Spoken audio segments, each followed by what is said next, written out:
નગર ગામે વારલી સમાજના બોંગે કુળ પરિવારનો સ્નેહ મિલન કાર્યક્રમ યોજાયો। કપરાડા તાલુકાના નગર ગામે વારલી સમાજના બોંગે કુળ પરિવારનું સ્નેહ મિલન કાર્યક્રમ યોજાયો। બોંગે પરિવારના પ્રમુખ મોહન બોંગેના ઉપસ્થિતિમાં પ્રોગ્રામ યોજાયો। ગુજરાતના દાદરા નગર હવેલી અને મહારાષ્ટ્રથી મોટી સંખ્યામાં બોંગે કુળ પરિવાર ઉપસ્થિત રહ્યો। સૌપ્રથમ કુળદેવીની પૂજારી દ્વારા પૂજા કરી મહેમાનોને સ્વાગત કરી સ્વાગત ગીત સાથે પ્રોગ્રામ શરૂ કર્યો હતો। કપરાડા તાલુકાના નગર ગામે મંદિર ફળિયા ખાતે આદિવાસી વારલી સમાજમાં આવતા બોંગે કુળ પરિવારનો સ્નેહ મિલન કાર્યક્રમ યોજાયો હતો, જેમાં ગુજરાત દાદરા નગર હવેલી અને મહારાષ્ટ્રના બોંગે કુળ પરિવારે હાજરી આપી હતી।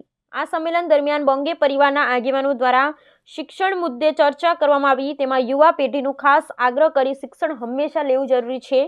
શિક્ષણમાં આગળ વધવા અને શિક્ષણ લેશો તો રોજગાર પણ મળશે, શિક્ષણ થકી સારી નોકરી મળશે અને સમાજની પ્રગતિ થશે। જો શિક્ષણ સારું રહેશે તો ભાવિ પેઢીનું ભવિષ્ય બનશે, સમાજ આગળ વધશે। સમાજમાં ચાલતી સંસ્કૃતિ ટેક્સ છે, સમાજમાં સારા સંસ્કાર આવે એના માટે શિક્ષણ જરૂરી છે। કંસારી દેવ અને પ્રકૃતિની પૂજા થાય, પૂર્વજોએ જેમ પ્રકૃતિની પૂજા કરી એ જ પદ્ધતિ આજે પણ પ્રકૃતિની પૂજા ચાલુ રહે એ જ સમાજના લોકો દ્વારા પહેલ કરવામાં આવી હતી।